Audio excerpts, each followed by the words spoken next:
다 함께 묵도하심으로 파사데나 주님의 교회 5월 10일 주일 예배를 하나님 앞에 올려드리겠습니다. 살아계신 하나님, 우리들의 드리는 예배를 받으시옵소서. 주님 앞에 저희들 마음을 조아리고 경건한 마음으로 찬양과 경배를 올리게 하옵소서. 하나님 앞에 드려지는 기도가 주님의 마음에 와 닿게 하여 주옵시고, 주께서 주시는 귀한 말씀이 우리들의 삶을 변화시켜 주시옵소서. 이 시간에 오직 주님 앞에 거룩한 마음으로 나아가는 소중한 예배 시간 되게 하시길 원하오며 예수님의 이름으로 기도 올렸습니다. 아멘.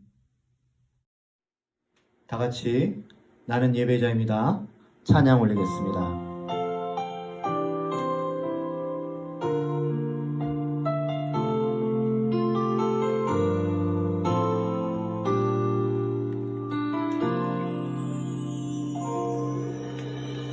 나는 하나님을 예배하는 예배자입니다.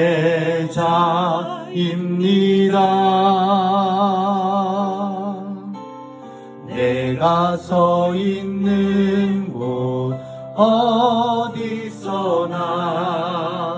하나님을 예배합니다. 내 영혼 거룩한 은혜를 향하여 내 마음 완전한 하나님 향하여 이곳에서 바로 이 시간 하나님을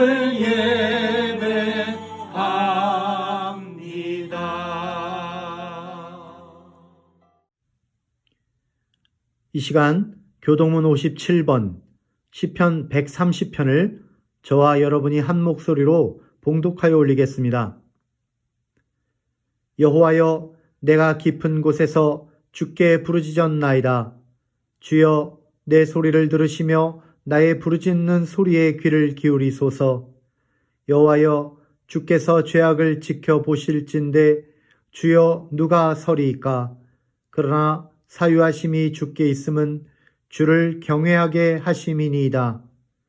나 곧 내 영혼은 여호와를 기다리며 나는 주의 말씀을 바라는도다. 파수꾼이 아침을 기다림보다 내 영혼이 주를 더 기다리나니 참으로 파수꾼이 아침을 기다림보다 더하도다. 이스라엘아, 여호와를 바랄지어다. 여호와께서는 인자하심과 풍성한 속량이 있음이라. 그가 이스라엘을 그의 모든 죄악에서 속량하시리로다. 아멘.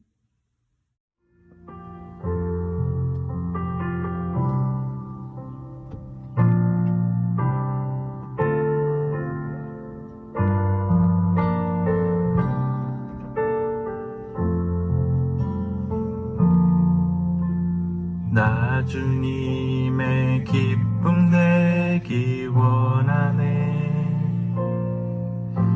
내 마음을 새롭게 하소서. 새 부대가 되게 하여 주사. 주님의 빛 비추게 하소서. 나 주님의 기쁨 내기 원하네. 내 마음을 새롭게 하소서. 새 부대가 되게 하여 주사. 주님의 빛 비추게 하소서.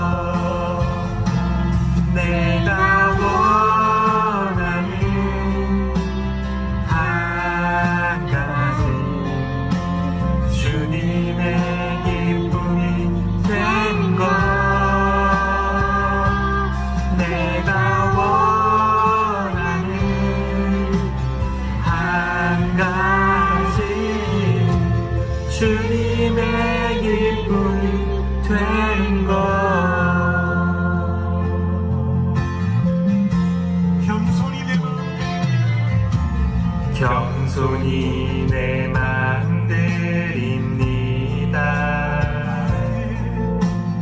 나의 모든 것 받으소서.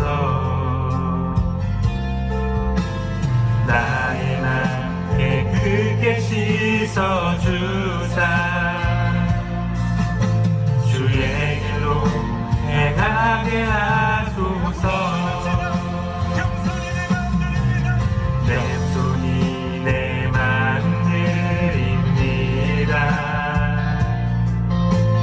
나의 모든 것 받으소서.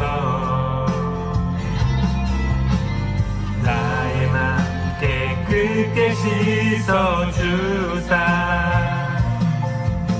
주의 길로 행하게 하소서. 내가 원하는 한 가지 주님의 기쁨이 된 것.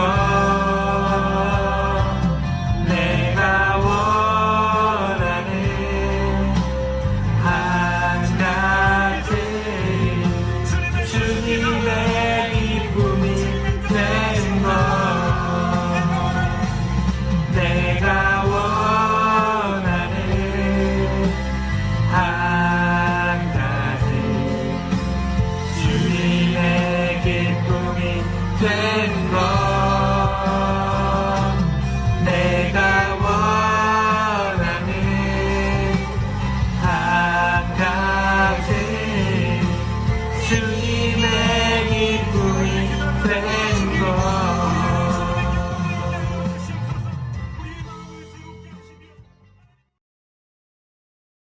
사랑의 주님 감사합니다. 어려운 환경 가운데서도 주님을 사모하여 각 가정에서 이 시간 함께 예배하게 하심을 감사드립니다.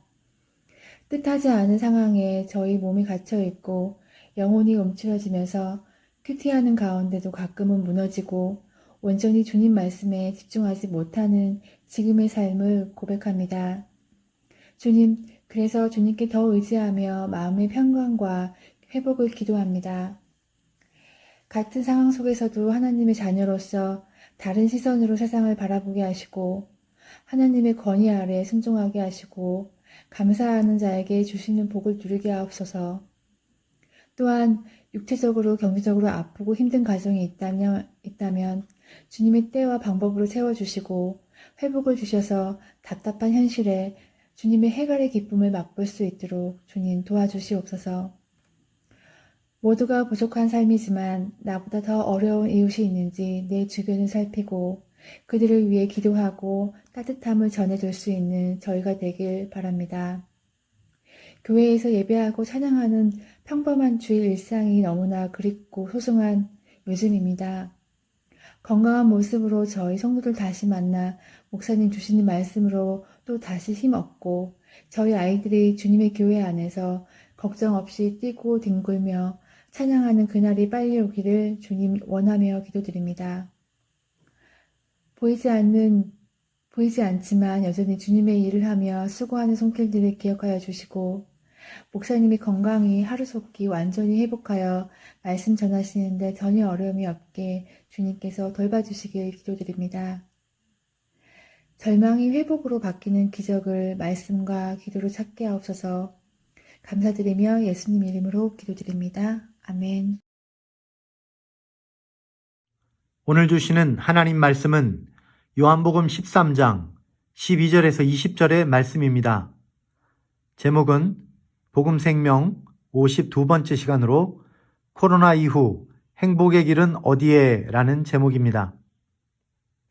이 시간에 12절로부터 한 목소리로 봉독하여 올리겠습니다. 그들의 발을 씻으신 후에 옷을 입으시고 다시 앉아 그들에게 이르시되 내가 너희에게 행한 것을 너희가 아느냐? 너희가 나를 선생이라 또는 주라 하니 너희 말이 옳도다. 내가 그러하다. 내가 주와 또는 선생이 되어 너희 발을 씻었으니 너희도 서로 발을 씻어주는 것이 옳으니라. 내가 너희에게 행한 것 같이 너희도 행하게 하려 하여 본을 보였노라. 내가 진실로 진실로 너희에게 이르노니 종이 주인보다 크지 못하고 보냄을 받은 자가 보낸 자보다 크지 못하나니 너희가 이것을 알고 행하면 복이 있으리라. 내가 너희 모두를 가르쳐 말하는 것이 아니니라. 나는 내가 택한 자들이 누구인지 알미라. 그러나 내 떡을 먹는 자가 내게 발꿈치를 들었다 한 성경을 응하게 하려는 것이니라. 지금부터 일이 일어나기 전에 미리 너희에게 일러둠은 일이 일어날 때에 내가 그인 줄 너희가 믿게 하려 함이로라. 내가 진실로 진실로 너희에게 이르노니 내가 보낸 자를 영접하는 자는 나를 영접하는 것이요 나를 영접하는 자는 나를 보내신 이를 영접하는 것이니라. 아멘.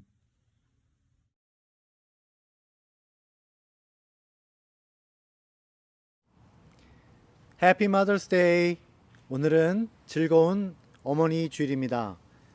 여러분의 사랑하는 아내와 사랑하는 어머니께 작은 것이라도 사랑의 표현을 하는 이 시간이 되기를 바랍니다. 오늘 어머니께 소소한 선물도 드리고 또 맛있는 음식도 나누면서 그렇게 행복한 시간 보내시길 바랍니다. 저희 주님의 교회에서도 작지만 고소하고 그런 맛있는 선물을 준비를 했습니다. 오늘 예배 마치고 나서 목자님들께서 각 가정별로 선물을 전달해 주실 것입니다. 오늘은 코로나 이후 행복의 길은 어디에 있나? 라는 주제로 말씀을 전하고자 합니다. 현대인들이 달려온 길, 그것을 한마디로 말하자면 행복을 찾아서 투쟁하는 길이다 라고 말할 수가 있겠습니다. 행복은 어떻게 찾아오나요? 어떤 사람들은 많은 것을 소유할수록 행복이 더 크다라고 생각하는 사람들이 있습니다만 그렇지 않습니다. 많은 것을 아무리 많이 가져도 소유해도 행복은 오지 않습니다. 그것 때문에 행복이 오는 것이 아닙니다. 그래서 많은 것을 가졌음에도 불구하고 불행을 자초하는 그런 사람들도 많이 있습니다. 오히려 행복은 어디서 오는가? 행복은 다른 사람들이 자신을 인정해 주는 데서 오는 경우가 많습니다. 사람은요, 어떤 경향을 가지고 있느냐 하면 다른 사람에게서 무시와 모욕을 당하면 내 마음속에 분노가 차오르게 되고요. 반대로 인정과 칭찬을 받게 되면 그러면 사람이 행복해지는 그런 경향이 있습니다. 이와 같이 사람 마음속에는 인정을 받고 싶어하는 마음이 있는데요. 이것을 인정투쟁이라고 합니다. 인정을 받고 싶어서 계속해서 싸운다는 뜻이죠. 그래서 독일의 철학자 악셀 호네트는 이렇게 말했습니다. 인간 주체는 인정으로부터 자기 실현의 기회를 갖는다 라고 말입니다. 이러한 인정투쟁에서는 행복의 척도가 뭐냐면 다른 사람들이 나를 더 인정해 줄수록 기쁘고 또 행복이 넘치는 것이기 때문에 다른 사람들과 자주 접촉을 해야 합니다. 다른 사람들과의 대면, 컨택트가 일어나야만 내가 행복이 일어나는 것이죠. 그리고 다른 사람들과 만나서 그 속에서 활동을 하면서 비교도 하고 또 나의 모습을 보여주면서 그들의 인정도 받고 내가 더 괜찮은 사람이다 라는 것을 보여줄 때에 내 안에 행복이 더 생긴다는 것입니다. 그래서 우리 페이스북이 나왔을 때 처음에 사람들에게 누를 수 있는 버튼이 라이크밖에 없잖아요. 왜 그렇습니까? 라이크라는 인정이 있을 때에 내게 행복이 더하기 때문에 그렇다는 것입니다. 그런데 지금은 우리가 어떤 시대를 살고 있습니까? 컨택트 하기보다는 언택트, 대면하기보다는 비대면하는 시대에 살고 있습니다. 사람들이 밖에 나가서 사람들과 만나고 싶은데 정부에서 내리는 명령은 무엇입니까? Stay at home, 집에 머물러 있으라는 것이죠. 사람들을 만나면 악수도 하고 싶고요. 또 허그도 하고 싶습니다. 그러나 우리는 입에는 마스크 끼워야 되고 손에는 장갑 끼워야 되고 인사도 멀리서 그냥 고개를 숙인다든지 하면서 인사를 해야 되는 것이죠. 직접 만나서 맛있는 음식도 함께 나누고 싶은데 식당에 가게 되면요, 맞은편에는 투명한 그런 칸막이가 가로막고 있는 것입니다. 이제 우리는 어디 가서 행복을 누릴 수가 있겠습니까? 누구의 인정을 받고 누구와 컨택트를 하면서 누구와 함께 이런 좋은 경험을 나누면서 그렇게 행복을 누릴 수가 있겠습니까? 우리가 과연 코로나가 끝나고 나면 이러한 행복을 다시 회복할 수 있을까요? 예전의 일상으로 다시 돌아갈 수 있을까요? 코로나 같은 이런 팬데믹이 다시 없는 안전하고 그런 편안하게 컨택트할 수 있는 시대가 올 수 있을까요? 우리는 알 수 없습니다. 그러나 그러한 시대가 다시 오지 못하게 된다고 해서 우리가 다시 행복을 찾는 그 길을 찾을 수가 없는 것은 없는 것일까요? 우리는 어떻게 행복의 길을 찾을 수 있을까요? 요즘 우리가 생명의 삶을 통해서 이렇게 말씀을 묵상하고 있습니다. 매일의 큐티를 하고 있죠. 그 속에 있는 말씀이 신명기 말씀인데 이 말씀 속에서 우리는 행복을 찾는 길에 비결 한 가지를 찾을 수가 있습니다. 아주 소중한 힌트가 나오는데요. 신명기 10장 13절에 이러한 말씀이 있습니다. 내가 오늘 내 행복을 위하여 내게 명하는 여호와의 명령과 규례를 지킬 것이 아니냐. 여기 이렇게 말씀되어 있습니다. 이 말씀은 행복을 찾아 떠나는 여행의 목적지가 어디인지를 보여주는 말씀입니다. 행복은 하나님의 말씀을 지키는 데서 온다라는 것이죠. 하나님이 주신 모든 명령과 규례, 이러한 것들은 for your own good, 너 자신의 행복을 위해서다라고 말씀하고 계시는 것입니다. 다시 말하면 내가 말씀을 지켜야 된다, 내가 말씀대로 살아가야 한다라는 것은요, 결국 나 자신의 행복을 위해서다라는 것입니다. 행복을 정말 원하신다면 하나님 말씀을 잘 지키시라라고 하는 명령인 것입니다. 하나님께서는 나를 사랑하셔서 나의 삶에 좋은 것들로 명령으로 주셨습니다. 이는 마치 아버지께서 자녀에게 주는 그러한 말씀과 같은데요. 부모가 자녀에게 무언가 말씀하신다면 다 잘 되라고 하는 거지 잘못되라고 하는 것은 아니지 않습니까? 뿐만 아니라 코치가 선수들에게 앞으로 훌륭한 선수가 될 수 있도록 훈련을 시키게 되는데 그 훈련이 비록 지금은 힘들지만 앞으로 약이 되고 힘이 되고 능력이 되어서 다 네가 잘 되는 것이다 라는 것을 우리가 생각할 수 있습니다. 이와 똑같이 하나님은 우리의 창조자시요 우리의 아버지가 되십니다. 우리를 만드셨어요. 우리를 낳으셨어요. 그러므로 창조주 하나님께서 가르쳐 주시는 그 지혜를 받으시기를 바랍니다.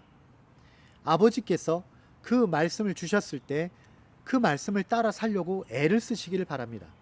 그러면 우리가 반드시 행복하게 될 것입니다. 왜냐하면 하나님의 말씀은 우리 인간을 만드신 하나님께서 우리 인간이 행복하게 되도록 만들어주신 매뉴얼이기 때문인 것입니다.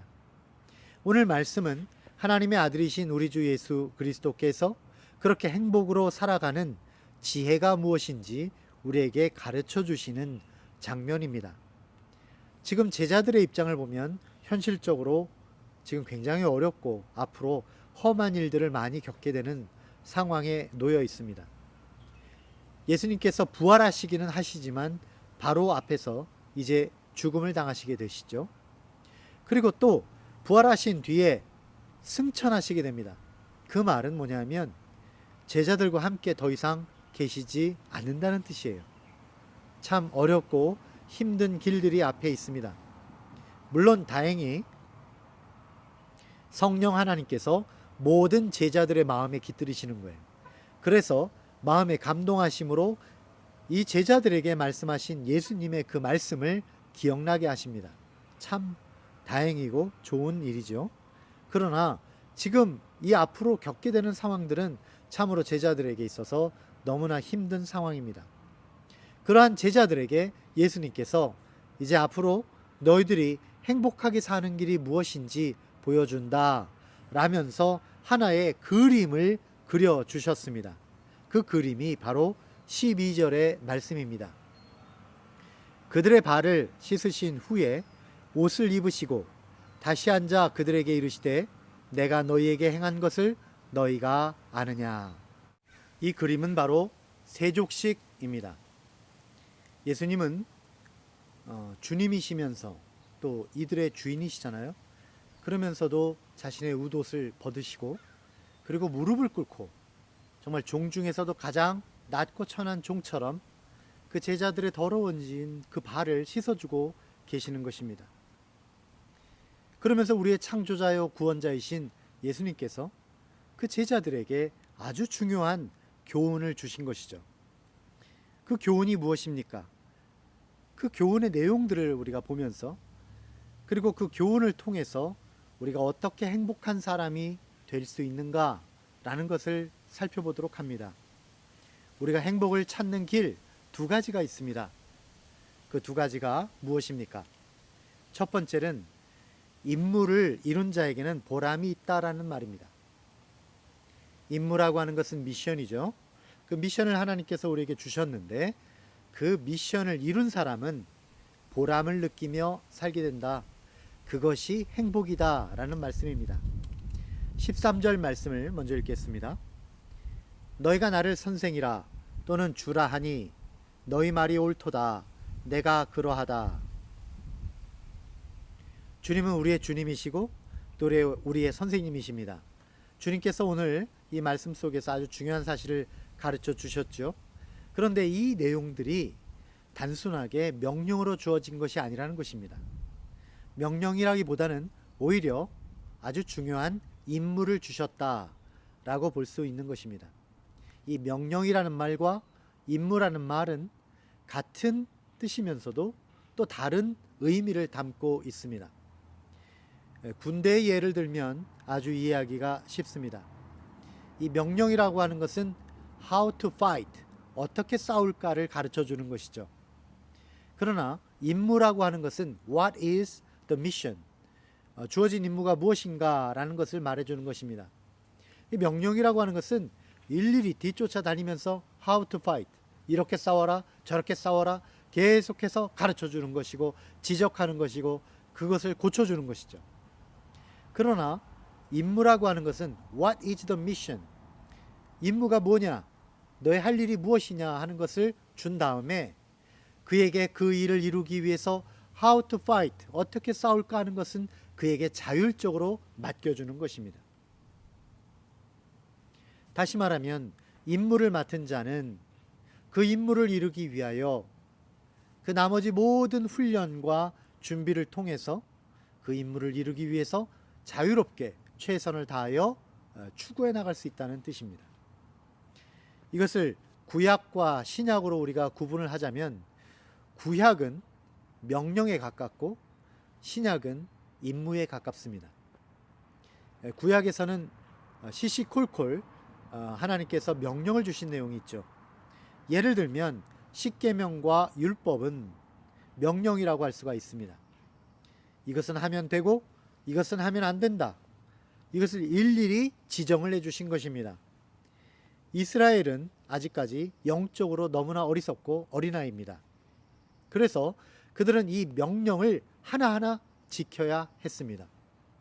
어떨 때는 그 명령의 문구에 너무 매달려서 명령을 주신 진짜 목적은 잊어버리고 그냥 문구대로만 찾아가는, 이것을 교조주의라고 하는데 그냥 그대로만 하는 그런 어리석은 어린이의 모습을 보이게 된 것입니다.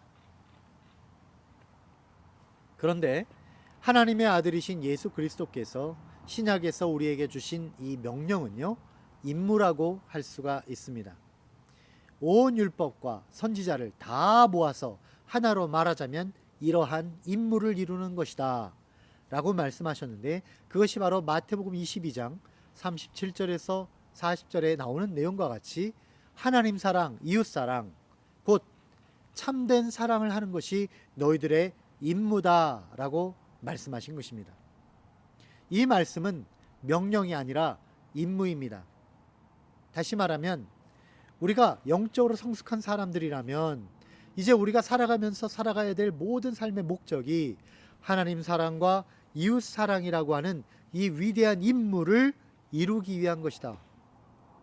이것 때문에 이 땅에 사는 것이다 라고 말씀하신 것입니다.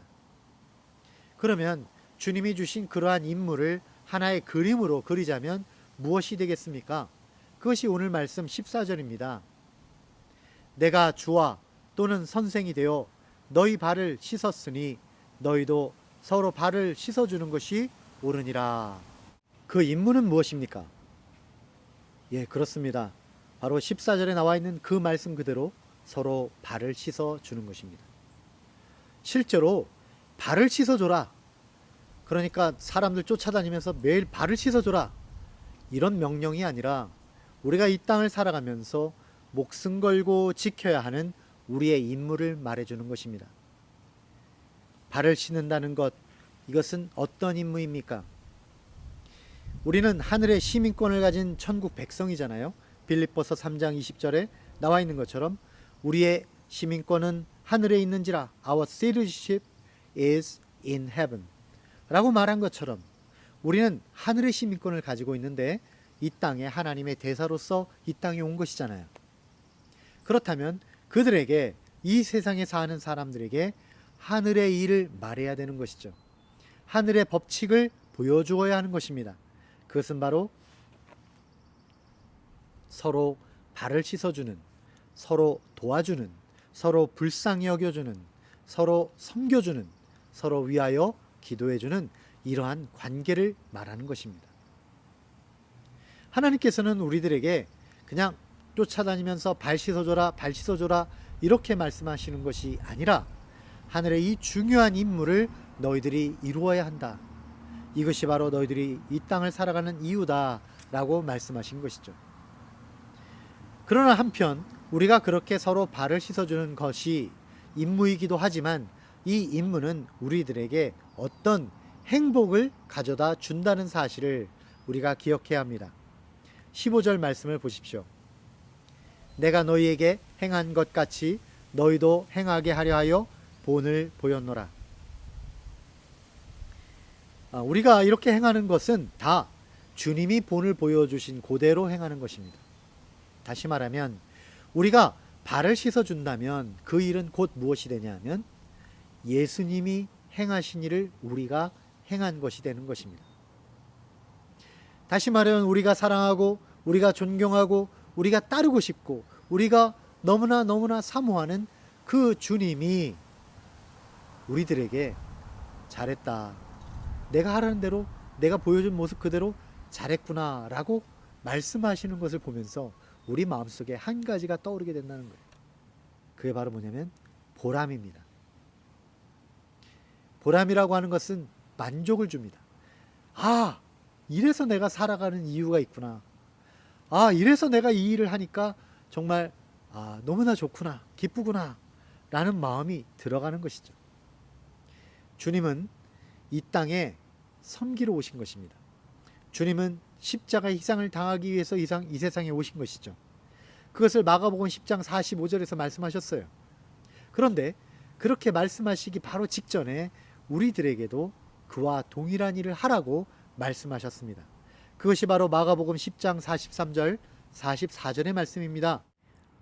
너희 중에 누구든지 크고자 하는 자는 너희를 섬기는 자가 되고 너희 중에 누구든지 으뜸이 되고자 하는 자는 모든 사람의 종이 되어야 하리라. 사랑하는 여러분, 우리가 진실로 보람된 인생을 살게 되시기를 바랍니다. 진정한 보람, 진정한 기쁨이 있으려면 어떻게 사는 것인가 라는 부분에 대해서 묵상을 해야 됩니다. 깊이 생각해 보고 과연 이것이 주님이 강조하신 그대로 다른 사람의 발을 씻어주는 것이구나 라고 여겨지신다면 그 일을 행하시기 바랍니다. 그러면 그것이 곧 우리의 삶의 진정한 기쁨이요, 보람이요, 또 행복을 누리게 되는 것이다 라는 것을 깨닫게 되실 것입니다. 진실로 주님이 주신 이 말씀을 따라서 이렇게 보람을 가진 인생이 되기를 바랍니다. 그리고 두 번째로 우리가 행복하게 사는 길, 그것은 무엇이냐면 주님이 주시는 상급이 축복이다 라는 사실을 아는 것입니다. 16절 말씀을 읽겠습니다. 내가 진실로 진실로 너희에게 이르노니 종이 주인보다 크지 못하고 보냄을 받은 자가 보낸 자보다 크지 못하나니 라고 말씀했습니다.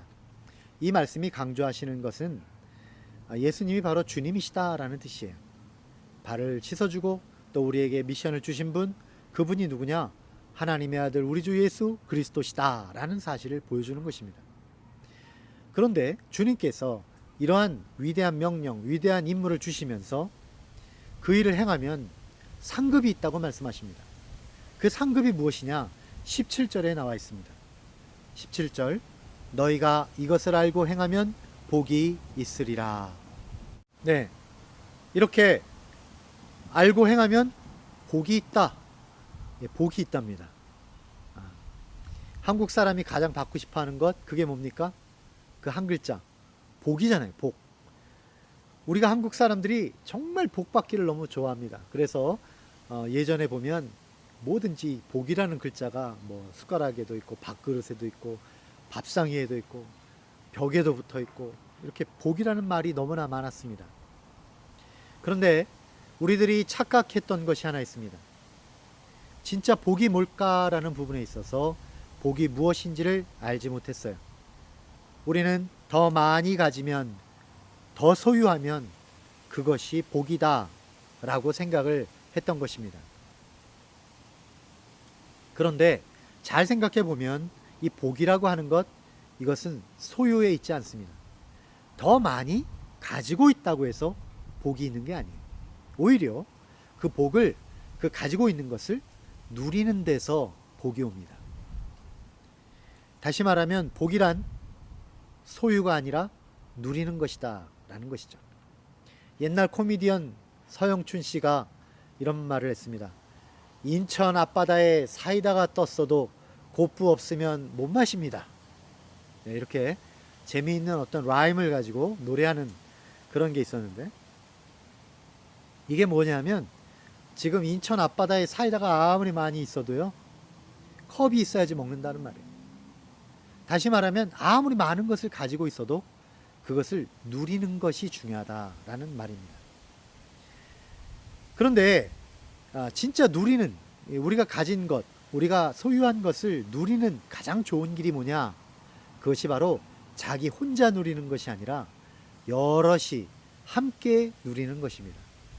그래서 함께 나누는데 복이 있다는 거예요.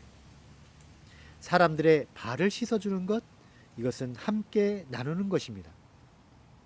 이렇게 되면 나만 만족을 느끼는 것이 아니라, 나만 보람 있는 것이 아니라 동시에 어떤 일이 일어나냐면 하나님께서 복을 주신다는 거예요.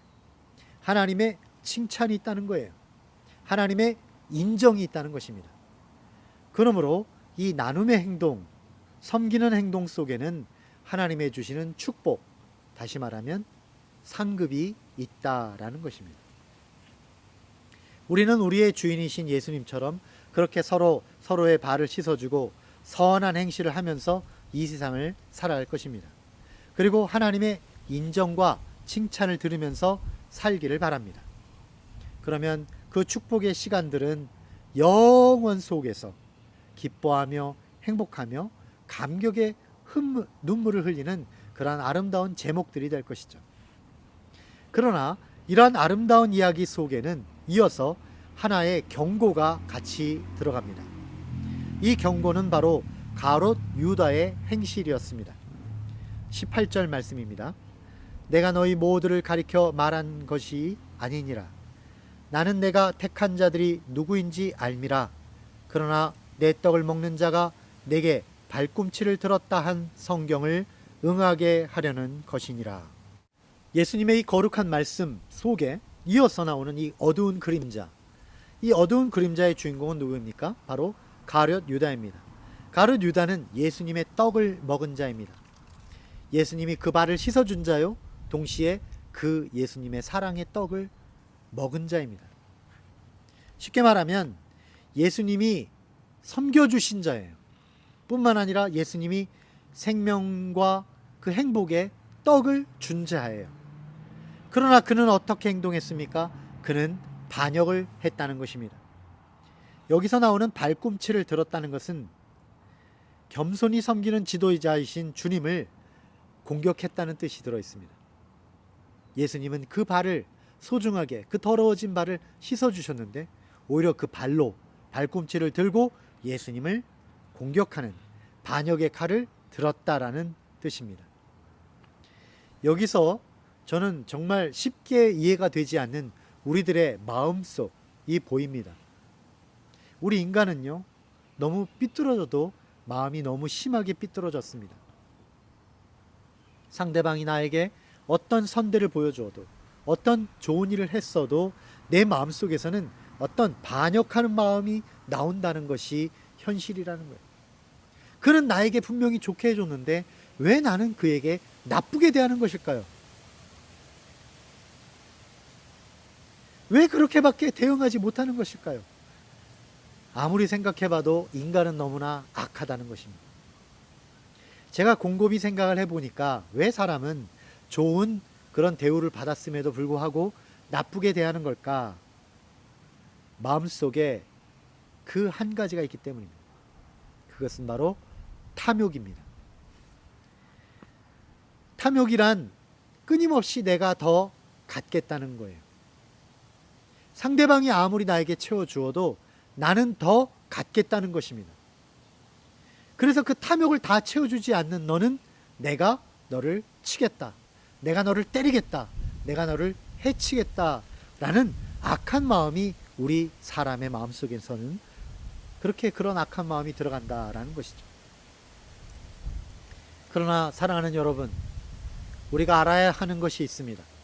우리의 탐욕은 아무리 채워도 결코 채울 수 없다는 것이에요.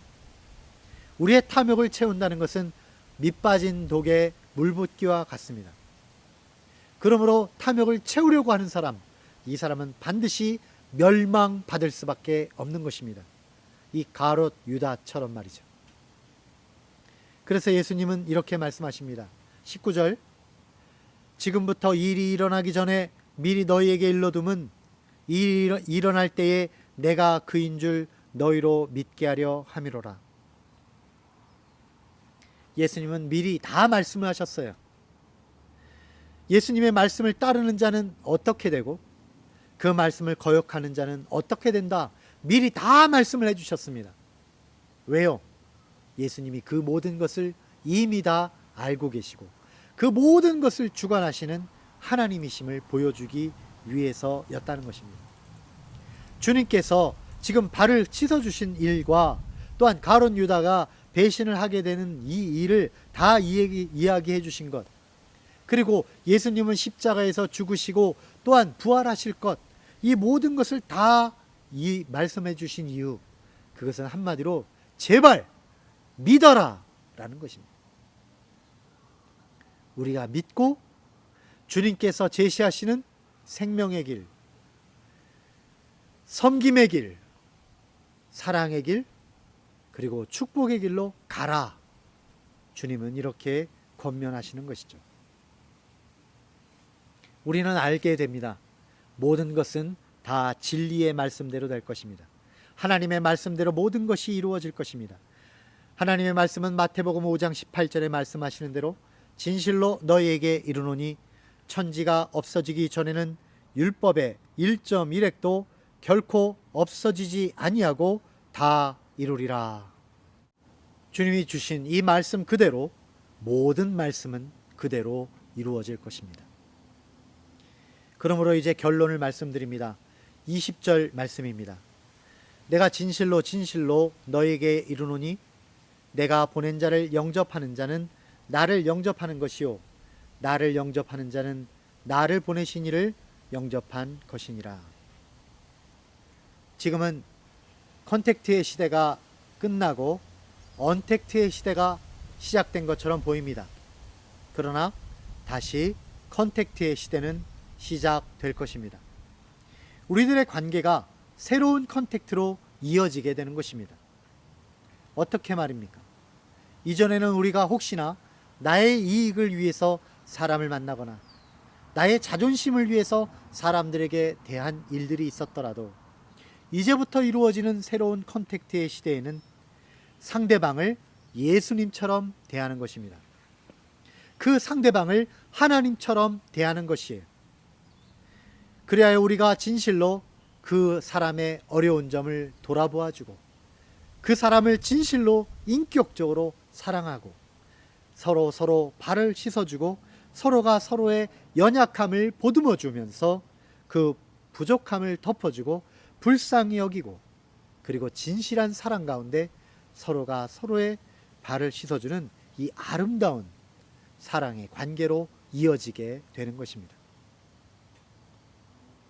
그러면 우리는 그동안 잃었던 우리의 기쁨을, 우리 삶의 진정한 의미를 다시 다 회복하게 될 것이고 삶의 보람이 다시 더 커지게 될 것이고 하늘의 상급이 커지게 될 것이고 행복이 가득한 인생이 될 것입니다. 제가 한 2달여 전에 갑자기 스트로크가 와서 ER로 병원에 갔지 않습니까? 그런데 이제 지금은 여러분의 기도로서 99% 완전히 회복이 되었습니다. 그런데 그 당시에 저의 이 소식을 들은 예전에 제가 가르친 우리 교회 제자들 중에 청년들 중에 한 명이 이렇게 편지를 보냈습니다. 그 일부를 발췌해서 살짝 읽어드리겠습니다. 목사님이 병원에 계시다는 소식을 듣고 목사님의 완전한 회복을 위해서 기도하고 있습니다. 이렇게 정말 빨리 나으시라고 믿어요 라고 이렇게 정말 감사한 그런 편지를 주었습니다. 그런데 여기에 가슴이 따뜻해지는 한마디가 저희도 코로나 사태가 일어나면서부터 매일 집에서 성찬식을 하고 있는데요. 이것은 부부가 한 끼 식사를 하더라도 정말 그 속에서 감사와 기쁨을 가지고 서로 발을 씻기는 마음으로 섬기는 마음으로 그렇게 식사를 하고 있다 이런 말이죠. 정말 회개의 시간, 하나님께 다시 집중하게 되는 감사한 시간이라는 것을 깨닫게 되었어요. 또 목사님이랑 사모님이랑 언제 식사 같이 해야지 항상 이렇게 생각했었는데 더 일찍 못해서 죄송해요. 이 사태가 지나가면 저희가 찾아뵐게요. 제게는 영원한 청년부 목사님, 제가 존경하는 서 목사님 그리고 사모님이에요. 이렇게 손이 약간 오글거리는 그렇게 좋은 내용을 적어서 주었습니다. 사랑이 가득한 이 편지를 읽으면서 제 마음속에 너무 큰 감동이 있었어요. 그렇다. 우리가 사람을 만나도 그리고 한 가지 이야기를 하더라도 혹은 식사를 하더라도 이렇게 생각할 수가 있는 거예요. 사랑으로 행하자. 모든 것을 서로 발을 씻기는 마음으로 행하자라는 것이죠. 오늘 메시지의 결론을 생각할 수가 있습니다. 이런 것입니다. 사랑하는 여러분, 사랑으로 서로 연결되는 것이 행복의 길입니다. 세상이 어떻게 변화되고 어떤 상황이 벌어진다고 하더라도 우리가 여러분 사랑합시다. 주님이 주신 이 거룩한 미션을 위해서 서로가 서로를 위해서 발을 씻어줍시다. 어머니 주일인데 이 부모님께 안부의 전화도 드리고요. 또 가족들과 함께 이렇게 즐거운 식사도 하고요. 그리고 그동안 소원했던 좋은 관계에 있었던 그런 분들도 다시 연락도 드리고 하나님의 거룩한 임무를 띄어나가기 위해서 정말 하나님의 그런 사랑의 관계로 더욱더 성장하고 더욱더 컨택트를 이루어가는 그런 관계를 이루어가는 저와 여러분 다 되시기를 주님의 이름으로 간절히 축원드립니다. 기도하겠습니다. 살아계신 하나님 아버지, 지금은 비록 어렵고 힘든 언택트의 시대이지만 저희들로 다시 컨택트의 기쁨을 얻게 하실 줄을 믿습니다. 무엇보다도 하나님의 말씀, 주님 주신 임무를 따라서 서로가 발을 씻어주고 섬기는 관계가 되게 하여 주옵소서. 그리하여 주님이 주시는 만족과 보람 그리고 축복을 받아 누리게 하옵소서. 속히 코로나 사태가 끝나고 모든 고통받는 자들에게 참된 기쁨이 회복되는 그 시간이 되게 하여 주옵소서. 예수님의 이름으로 기도하였습니다. 아멘. 다 같이 마지막 찬양 마라나타 하나님 앞에 올려드리겠습니다.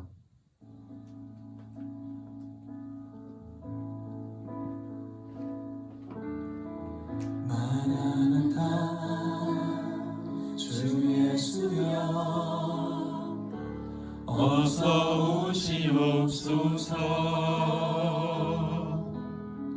땅의 모든 끝 모든 족속 주를 찬송하게 하소서. 마라나타 주 예수여 어서 오시옵소서. 모든 영광이 주께 돌아와 춤추며 경배하게 하소서. 우리 주님 다시 오실 길을 만들자. 십자가를 들고 땅끝까지 우린 가리라. 우리 주님 하늘 영광 온 땅 덮을 때 우린 땅끝에서 주를 맞으리. 마라나타 마라나타 아멘. 주 예수여 오시옵소서. 마라나타 마라나타 아멘. 주 예수여 오시옵소서. 이제 축도로서 예배를 모두 마치겠습니다.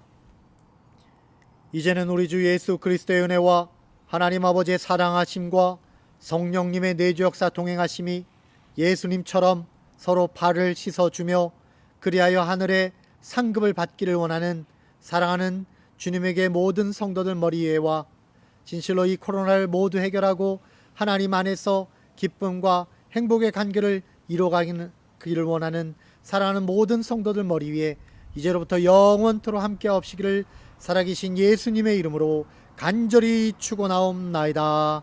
아멘.